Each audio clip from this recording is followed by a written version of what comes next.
December 3 ലോകമെമ്പാടും ഭിന്നശേഷിയുള്ളവരുടെ ദിനം ആചരിക്കുമ്പോൾ Thiruvananthapuram techno പാർക്കിലെ ടോക്കി ഹാൻഡ്സ് എന്ന സംഘടന വ്യത്യസ്തതകൾ കൊണ്ട് ശ്രദ്ധയാകർഷിക്കുന്നു.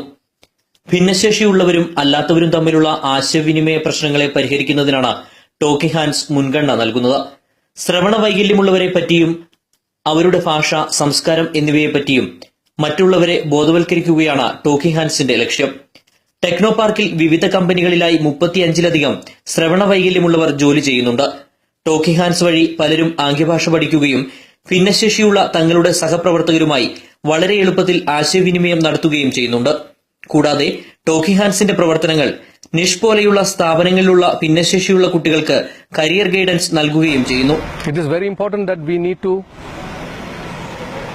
provide empowerment,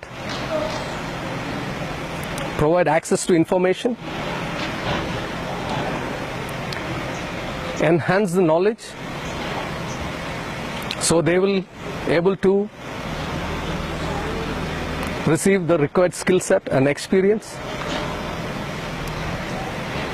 to join the mainstream and to contribute to the society.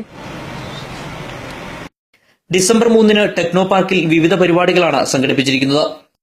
Techno park CEO Girish Babu, NISH director Samuel Mathew എന്നിവർ പങ്കെടുക്കും. News desk, technoparktoday.com